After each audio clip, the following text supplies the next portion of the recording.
राधे कृष्णा। जय बोलो सीता रामचंद्र भगवान की जय। श्री राम जय राम, जय जय राम। श्री राम जय राम, जय जय राम। श्री राम जय राम, जय जय राम। श्री राम जय राम, जय जय राम। जय भोलो सीता रामचंद्र भगवान की जय। जय बोलो राष्ट्र गुरु समर्थ रामदास स्वामी की जय। जय बोलो स्वराज्य सिंहासनाधिपति छत्रपति शिवाजी महाराज राजे की जय। குரு ஷூரிட்டி கையெழுத்து போடுறவர். நான் எப்பொழுதுமே அது சொல்றது உண்டு. நம்முடைய கர்மாக்களுக்கெல்லாம் அவ்வளவு அழகா ஒரு கேரண்டி கொடுக்கிறவர், கொடுத்து நம்மளை அதை மீட்டு கொள்றார். ஸோ ஒரு கேரண்டி நீங்க எல்லாரும் ஞாபகம் வச்சுக்கோங்க, நிச்சயமா உங்களுக்கு பகவத் தரிசனம் உண்டு. உங்களுடைய என்ன சொல்றது, ஒரு கவனம் இல்லாமல் இருக்கக்கூடிய அந்த மனசு அழகாக கவனச்சிதறல்களிலிருந்து வெளியில வந்து அழகான ஒரு வழியில நிச்சயமா பயணிக்கும். கடந்த காலத்தை பத்தியோ எதிர்காலத்தை பத்தியோ கவலையோ பயமோ குழப்பமோ வேண்டாம். ஓகேவா? கண்டிஷன்ஸ் அப்ளை,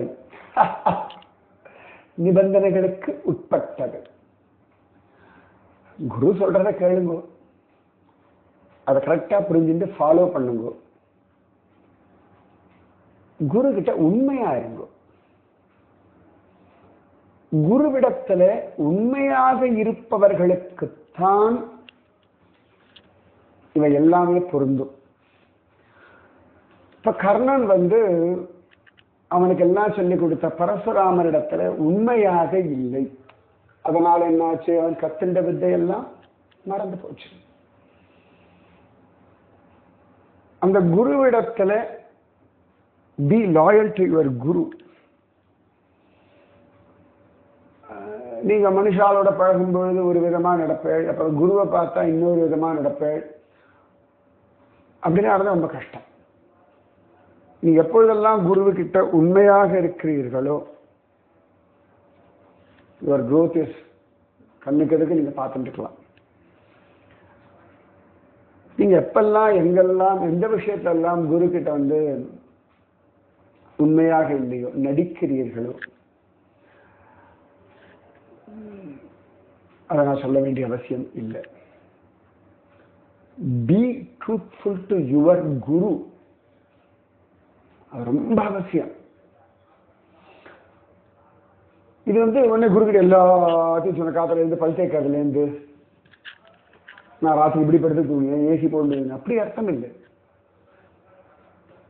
மனதாலே உங்கள் குருவிடம் நீங்கள் உண்மையாக நடந்து கொள்ளுங்கள். ரொம்ப முக்கியமான விஷயம் இது, இந்த உண்மை. ஏன்னா நிறைய பேர் என்ன பண்றான்னா, குரு கிட்ட உபதேசம் வாங்கிப்பா, குரு கிட்ட பக்தி எல்லாம் கத்துப்பா, அப்புறமா சில விஷயங்கள்ல குரு அவளுடைய சில விஷயங்கள் உடன்படல வச்சுக்கோங்களேன், உடனே குரு கிட்ட அதை மறைப்பார்கள். அப்புறம் அவளுக்கு வேண்டிய மாதிரிலாம் அந்த விஷயத்தை நடத்திப்பா. அதுக்கப்புறம் அந்த குருவை கன்வின்ஸ் பண்ண ட்ரை பண்ணுவா, குருவை கம்பல் பண்ண ட்ரை பண்ணுவா. அதெல்லாம் வேலைக்கு ஆகாது, அது சரிபட்டு வராது. B loyal. உங்கள் குருவிடம் நீங்கள் உண்மையாக இடக கோபமோ பயமோ குழப்பமோ எது வேணா யூ கேன் ஓப்பன் அப். மென்டலியே நீங்க சொன்னாலே போதும். நீட்டி முளைச்சி ஒரு பெரிய கடுதாசியெல்லாம் எழுதவே வேண்டாம். எப்படி நீ சொல்லுவோம் இல்லையா, வக்கீல் கிட்டையும் வைத்தியரிடத்திலையும் பொய் சொல்லக்கூடாது. வக்கீல் கிட்ட வந்து உள்ளதை மறைச்சோம்னா கேஸ் தோத்து போயிடும். டாக்டர் கிட்ட உள்ளதை மறைச்சோம்னா உடம்பு கெட்டு போயிடும். குரு கிட்ட உள்ளதை மறைச்சோம், உள்ளத்தை மறைச்சோம்னா சரிபட்டுறாரு. ப்ரூயுஹு ஸ்னிக்தஸ்ய சிஷ்யஸ்ய குரவோ குஹ்யம் அப்யத. ஸ்ரீமத் பாகவதத்துல சூத பௌராணிகரை பார்த்து சௌனகாதி ரிஷிகள் சொல்லக்கூடிய அழகான ஒரு ஸ்லோகம். நீர் குருவிடத்துல ரொம்ப உண்மையுடையவர், ரொம்ப ஸ்ரத்தையுடையவர், அதனாலே பெரிய பெரிய ரகசியங்களை எல்லாம் குரு உங்களுக்கு சொல்லி கொடுத்திருப்பார் அப்படிங்களா. எஸ், நீங்க எவ்வளவுக்கு எவ்வளவு மனதளவில் உண்மையாக இருக்கிறீர்களோ அத்தனை உங்களுக்கான பல அழகான விஷயங்கள் வந்து கொண்டே இருக்கும். இப்போ ஒரு குழந்தை அப்பா அம்மா கிட்ட எவ்வளவு உண்மையா இருக்கோ அவ்வளவு அதனுடைய விஷயங்கள் டக்கு டக்கு டக்கு டக்குன்னு நடக்கும் இல்லையா. அது தப்பே பண்ணாலும் அப்பா இந்த மாதிரி தப்பு பண்ணிட்டேன், அம்மா இந்த மாதிரி நான் கீழே போட்டு உடச்சுட்டேன் அப்படின்னா ஓகே குழந்தை டேக் கேர் அப்படின்னு சொல்லி திட்டுவோம், இல்லாட்டி கண்டிப்போம், இல்லாட்டி ஓகே அதை பரவாயில்ல அப்படின்னு விடுவோம். அது மறைக்கும் பொழுதுதான் பிரச்சனைகள் உருவாகிறது. ஸோ தவறு செய்வது மனித இயல்பு. ஆனா அந்த தவறை நியாயப்படுத்தவும் கூடாது, அந்த தவறை மறைக்கவும் கூடாது. Be loyal, be truthful to your guru. ஏன்னா நான் கண்ணெதிர்க்க சில பேர்லாம் பார்த்துட்டு இருக்கேன். இந்த குருவை கொண்டாடினா உடனே குரு வந்து மயங்கி போயிடுவார். நடக்கவே நடக்காது. நான் இது என்னுடைய சிஷ்யர்கள் அப்படின்னு நான் சொல்லவே இல்லை. சில ஆச்சாரிய பீடத்தில் இருக்கக்கூடியவாட சில சிஷ்யர்கள் அப்படி இருப்பா. என்ன சந்தேகமோ குரு கிட்ட கேட்கலாம், பேசலாம். பட் ஆனா அந்த நடிப்பு, அந்த ஒளிவு மறைவு அது வேலைக்காகாது. இது எதுவுமே இல்லாத ஒருத்தர் கல்யாண சுவாமி. இதுக்குதான் அவ்வளவு பெரிய அத்தியானம். அதனாலதான் சமர்த்தராமதாசர் ரொம்ப அழகா எங்கே போனாலும் தன்னுடைய சொத்தாகவே அவர் அழிச்சுட்டு போனார் அப்படின்னு பார்க்கிறோம். உடனே அப்ப குரு யாரும் அழிச்சுட்டு போகல அப்படின்னு உடனே அவெல்லாம் சொத்து இல்லை அப்படி அர்த்தமே இல்லை. வைத்த விடத்து இருந்தேனும் பரதனை போல. பரதனை வந்து பகவான் தன்னுடைய சொத்து நினைச்சா நீங்க இருந்து நிற்க வச்சுட்டு போனோம். அதே லக்ஷ்மணன் வேற விதமான சொத்து, அதனால அழிச்சுட்டு போனோம். வேணாபாயி சமர்த்தராமதாசருடைய சொத்தாக இருந்ததுனாலே தான் திரும்பி உன எப்பமா நான் பார்ப்பேன்னு கேட்கிறார். அக்காபாய் நிறைய பேர் உண்டு. கல்யாண சுவாமி ரொம்ப லாயல். நம்ம சுவாமி ராமானுஜருக்கு கூடத்தாழ்வான் போலே. அதனால அவருக்கு ஒரு பெரிய பாக்கியம். சமர்த்தராமதாசர் சொல்ல சொல்ல இந்த தாஸ் போதெல்லாம் எழுதுறதுக்கான பாக்கியம் அவருக்கு கிடைச்சது. தாசபோதம் ரொம்ப அழகான ஒரு விஷயம். அது மகாராஷ்டிராலாம் டெய்லி அதை வாசிச்சுட்டே இருப்பா. எப்படி நம்ம ஊர்ல வந்து திவ்ய பிரபந்தம், திருமுறை இதெல்லாம் வாசிச்சுட்டே இருக்கோம் இல்லையா. இப்ப நார்த்ல போனோம்னா முக்கியமா டெல்லி, உத்தரப்பிரதேசம் எல்லாம் எல்லாரும் ஹனுமான் சாலிசா சொல்லிட்டே இருப்பா. இந்த பாம்பே பக்கம்லாம் போயாச்சு, மகாராஷ்டிரால அபந்தம் சொல்லிகிட்டே இருப்பா. பிருந்தாவனம் போயாச்சுன்னா நிறைய பஜன்ஸ் எல்லாம் பாடிட்டே இருப்பா. ரொம்ப அழகா இருக்கும். அந்தந்த ஊர்ல எந்தெந்த மகாத்மாக்கள் எழுதியிருக்காளோ அதெல்லாம் அந்த ஜனங்கள் பிடிச்சுட்டு இருக்கா இன்னி வரைக்கும். அப்ப இந்த கல்யாண சுவாமி உங்க எல்லாருக்கும் ஒரு ஆசீர்வாதம் பண்றேன். கல்யாண சுவாமி போல நீங்க இருக்கிறதுக்கான அந்த புத்தியும், அந்த பக்குவமும், அந்த நிதானமும், அந்த தைரியமும், அந்த ஸ்ரத்தையும் உங்களுக்கு வரட்டும். இது வந்தாச்சுன்னா போதும். You are the property of guru. நீங்க குரு பக்கத்துல இருக்க, நீங்க குரு கிட்ட தூரத்துல இருக்க, நீங்க குருவை வருஷத்துல ஒரு தடவை தான் பார்க்க, அதெல்லாம் எதுவுமே முக்கியமே இல்லை. நீங்க உலகத்துல எந்த மூலையில இருந்தாலும் உங்கள் குருவினுடைய திருவடி நிழல் உங்கள் மேல் எப்பொழுதும் உண்டு. திருப்பி conditions apply. Be truthful to your guru. அது ரொம்ப முக்கியம். சில பேர்ல குருவை ஆழம் பார்க்கறது பாவமா இருக்கும் பார்க்கறதுக்கு. திரும்பி குரு தன் ஆழத்தை உள்ளபடி காட்டிட்டாருன்னா திணறிடுவோம். ஆழ்கடல் ஒரு எல்லைக்கு மேல மனுஷாலால போக முடியாது, திணறும். எவரெஸ்டே உள்ள மூழ்கிடும், அவ்வளவு ஆழம் உண்டு கடல், அதை விட பெருசு கடல். அதனாலதானே அர்ஜுனனுக்கு கிருஷ்ணனுடைய விஸ்வரூபம் உள்ளபடி தாங்க முடியல அவனால. எப்பா இது நமக்காகாது, இது என்ன இவ்வளோ, அவன் கற்பனை கூட பண்ணி பார்க்க முடியாத ஒரு அவசரத்துல கிருஷ்ணன் இருக்கான். அவன் அவ்வளவு பெரியவன், அவ்வளவு சாதாரணமா தன்னுடைய சகாவாக பழகிறான் அப்படின்னு ஒண்ணு அசந்தே போறான் அர்ஜுனன். குருவின் ஆழம் கடலை காட்டிலும் ஆழமானவர், காற்றை காட்டிலும் வேகமானவர், ஆகாசத்தை காட்டிலும் பெரியவர், பூமியை காட்டிலும் நிதானமானவர், அக்னியை காட்டிலும் சுட்டரிக்க கூடியவர். இதெல்லாம் பயமுறுத்துறதுக்காக சொல்ல. The power of Guru. Over hype எல்லாம் கிடையாது. எவ்வளவு நீங்க புரிஞ்சுக்கலும் உங்களுக்கு பாக்கியம், அவ்வளவுதான். நீங்க எவ்வளவு புரிஞ்சுக்கன்ற பத்திலாம் குரு கவலையே இல்லை. உங்க தகுதிக்கு ஏற்ற மாதிரி விஷயங்களை கொடுத்துட்டே இருப்ப. Still you are in receiving. நீங்க வாங்கிக்கிறதுக்கான ஸ்திதியில இருக்க வரையும் குரு வாங்கி கொடுத்துட்டே இருப்பார். ஓகே ஓகே, எனக்கு இந்த குரு எல்லாம் போதும், அந்த குரு தான் பெஸ்ட்னா ரைட்.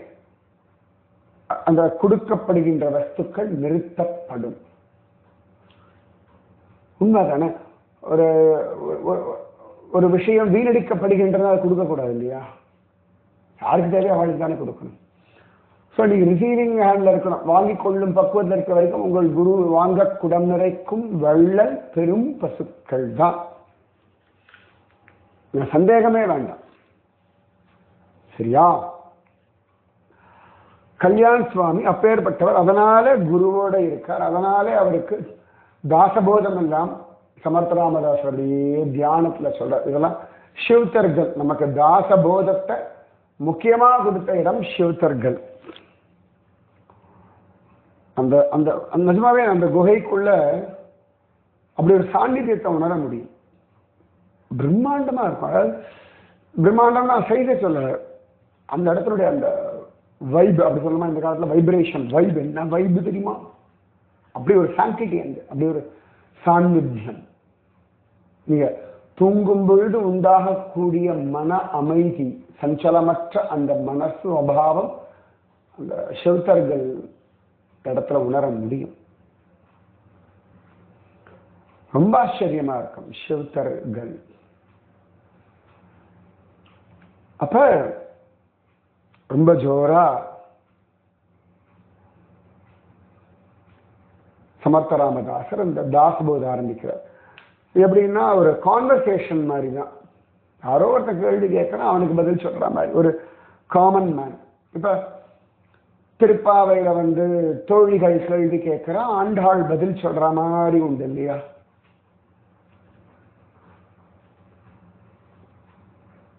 உபனிஷத்துலயே பல இடங்கள்ல சிஷ்யன் கேள்வி கேட்டு குரு சொல்ற மாதிரி உண்டு. நம்ம குரு கீதா இருக்கே, நம்ம பார்வதி தேவி கேள்வி கேட்பா, சிவபெருமான் பதில் சொல்லுவார். பாகவதம் சௌனகாதி முனிவர்கள் கேள்வி கேட்பா, சூத பௌராணிகர் பதில் சொல்வார். பரீட்சத்து கேள்வி கேட்பா, சுகபிரம்மம் பதில் சொல்வார். வேதவியாசர் கேள்வி கேட்பார், நாரதர் பதில் சொல்வார். நாரதர் கேள்வி கேட்பார், சனகாதி முனிவர்கள் பதில் சொல்வார். இப்படி கேள்வி பதில் ரொம்ப அழகா இருக்கும். பகவத்கீதை ஜீவனான அர்ஜுனன் கேட்க பரமாத்மாவான கிருஷ்ணன் பதில் சொல்றது கீதை, பகவத் கீதை. அப்ப அப்படிதான் ஆரம்பிக்கிறார். இந்த தாஸ் போதுமே பார்த்தோம்னா நிறைய இந்த பக்தி விஷயங்கள்லாம் அவர் அங்கங்க கம்பைல் பண்ணது, அதெல்லாம் சேர்த்து சொன்னதெல்லாம் சேர்த்து கம்பைல் பண்ணது தான் தாஸ் போது. ஆரம்ப காலகட்டங்கள் ஆரம்பத்திலலாம் பார்த்தோம்னா பக்தியை பிராதான்யமா வச்சுட்டு சொல்லுவார். அதுக்கப்புறம் அடுத்த லெவல் அட்வான்ஸ் ஆகிட்டு போயிட்டே இருக்கும். ரொம்ப அழகா இருக்கும் இந்த தாஸ் போதனுடைய ஸ்ட்ரக்சர்ஸ். இப்போ பகவத்கீதை ஆரம்பத்தில் பார்த்தோம்னு வச்சுக்கோங்களேன், ரொம்ப சிம்பிளாக பகவான் ஆரம்பிப்பான். ஷரீரம் ஆத்மா இப்படிதான் போகும். அதுக்கு அடுத்த லெவலில் கர்மான்னு போய் சொல்லுவான். இது கொஞ்சம் கொஞ்சமாக போய் அதுக்கப்புறம் பரமாத்மா விஷயங்கள்லாம் சொல்லுவான். அப்புறம் சத்வகுணம், ரஜோகுணம், தமோகுணம் இதெல்லாம் சொல்லுவான். அதுக்கப்புறமா தான் யாருன்னு சொல்லுவான். அதுக்கப்புறமா அந்த விஸ்வரூப தர்சனம் ரொம்ப அழகா இருக்கும். கடைசியில் சரணாகதி சொல்லுவான். ஸ்டெப் பை ஸ்டெப்பா எடுத்துட்டு போறது, பக்குவப்படுத்தி. நம்ம பாகவதமே அப்படிதான் ஆரம்பிக்கும். ஏன் பரீட்சத்து கதை கேட்கறான், ஏன் சுகபிரம்மம் சொன்னா, பரீட்சத்துக்கு ஏன் எல்லாத்தையும் விட்டு கங்கை கரையில் உட்காரணும்னு ஆசை, இப்படிலாம் தான் அவன் கேள்வி கேட்பான். நம்ம சவுனகாதிரிஷிகள் அப்படிதான் கேள்வி கேட்பார்கள். பரீட்சத்து ஆரம்பத்தில் அப்படிதான் கேள்வி கேட்பான். அப்புறம் டீப்பா டீப்பா டீப்பா டீப்பா ரொம்ப ஆழமா போய் கேள்விகள் கேட்பான். ஸோ எப்பவுமே அப்படிதான். சின்ன குழந்தையா இருக்கும்பொழுது சின்ன சின்ன கேள்விகள் கேட்போம். உன் சத்தம் தான் போடும். அதுக்கப்புறம் வார்த்தைகள் வரும், அப்புறம் கேள்விகள் வரும், அப்புறம் லாங் சென்டென்ஸ் வரும், லாங் பேராகிராஃப் வரும். இப்படிதான் நம்ம ஸ்கூல் டேஸ் வந்து. ஸோ பக்குவப்படுகின்றோம். ஸோ அந்த மாதிரி தாஸ் போது அப்படியே ரொம்ப அழகா அவர் சொல்ல சொல்ல முத்து முத்தா எழுதுறார் கல்யாண சுவாமி. சரியா வேதவியாசரை சொல்ல மகாகணபதி மகாபாரதம் எழுதினா போல, அதுவும் குகை தானே. அந்த மாதிரி இந்த சிவத்தர்கள் அப்படின்ற இந்த குகை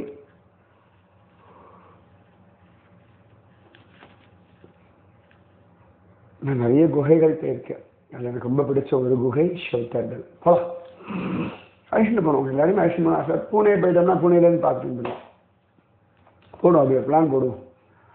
புனே போயிட்டு தேகு, ஆலந்தி, சிவத்தர்கள், சஜ்ஜன்கர், பீமாசங்கர் இதெல்லாம் பார்த்துட்டு வரலாம். பண்டர்பூர் போனால் தனியாக போனோம். பண்டர்பூர் கிளப் பண்ணால் நிறைய நாள் ஆகும். தேகு ஆலந்தினா ஒரு 2 நாள், சிவத்தர்கள் பார்க்கறதுக்கு 1 நாள், அப்புறமா பீமாசங்கர் 1 நாள், சஜ்ஜன்கர் 1 நாள். இதுக்கு 4-5 நாள் ஆகிடும். பார்க்கறதுக்கு ட்ராவல் உண்டு எல்லாத்துக்கும். 2 மணி நேரம் 3 மணி நேரம். அழகான இடங்கள் எல்லாம் பார்க்கணும் லைஃப்ல. அப்ப ரொம்ப ஆச்சரியமா அவர் சொல்ல சொல்ல எழுதிருக்கார். சம்பள ராமதா திடீர்னு தியானத்துக்கு போயிடுவார். அப்புறம் சொல்லிட்டே இருப்பார், சரிடா அப்புறம் அப்படி சொல்லி கிளம்பி போயிடுவார். அப்படி போய் இங்கே அந்த அருவி பக்கத்தில் உட்காந்துட்டு இருப்பார், அருவியை பார்த்து பாடிட்டு இருப்பார், மரம் செடி கொடிகளை ரசிச்சுட்டு இருப்பார், அருவியில் குளிப்பார், திடீர்னு ஏதாவது சிரிக்க சிரிக்க பேசிட்டு இருப்பார்.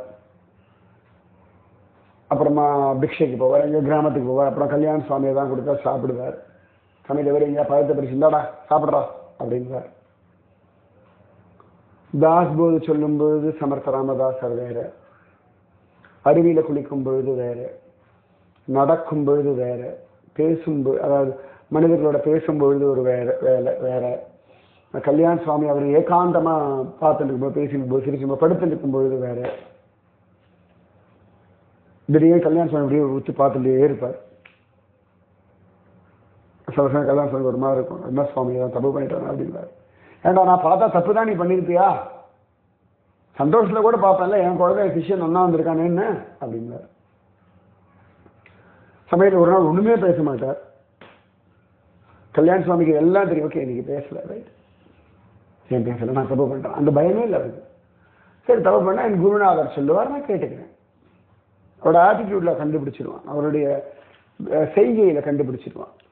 ஆனா கல்யாண சுவாமி ஒரு வேளை அவருக்கு தப்பு பண்ண, குருநாதர் மாதிரி தப்பு பண்ணிட்டேன் மன்னிச்சுப்பாங்க, இந்த விஷயத்துல எனக்கு கொஞ்சம் சரியா படலை, நான் தப்பு பண்ணிட்டேன், ரொம்ப அழகா சொல்லி கொடுப்பார் சமர்த்த ராமதாசர். Be truthful. குருவே உண்மைதான், குருவே சத்தியம். சத்தியத்துக்கிட்ட நீ சத்தியமாக தான் இருந்தாகணும். குரு த ட்ரூத். குரு என்னும் சத்தியம், குரு என்னும் உண்மை, குருவே சத்தியம். அப்படி இருக்கா. அப்ப திடீர்னு ஒரு செய்தி வருது. என்ன செய்தி, என்ன விஷயம், நாளை பார்க்கலாமா? ராதே கிருஷ்ணா. என் தொண்டை பரவாயில்ல, இன்னும் கூட அந்த இது இருக்கு, அதான் சரியாபடும். அதான் நல்லா நாமஜபம் பண்ணுங்கோ, ஜாலியா இருங்கோ, பக்தி ஞான வைராக்கியத்தோட ஆரோக்கிய ஐஸ்வர்யத்தோட சௌக்கியமா இருக்கும். இதெல்லாம் நிச்சயமா பகவான் தரிசனம் கிடைக்கும், கவலையப்படாதீங்க. குடும்பம் நன்னா இருக்கட்டும், ரிலாக்ஸா இருங்கோ, கடமைகளை பண்ணிட்டே இருங்கோ. சுவாமி எந்த விதமான பக்குவத்தை கொடுக்குறோம், எல்லா பக்குவத்துக்கும் ரெடியா இருக்கும். ரைட். ராதே கிருஷ்ணா. ஸ்ரீராம ஜெய ராம ஜெய ஜெய ராம, ஸ்ரீராம ஜெய ராம ஜெய ஜெய ராம, ஸ்ரீராம ஜெய ராம ஜெய ஜெய ராம, ஸ்ரீராம ஜெய ராம ஜெய ஜெய ராம. जय बोलो सीता रामचंद्र भगवान की जय. जय बोलो राष्ट्र गुरु समर्थ रामदास स्वामी की जय. जय बोलो स्वराज्य सिंहासनाधिपति छत्रपति शिवाजी महाराज राजे की जय. जय हिंद, भारत माता की जय. राधे कृष्णा.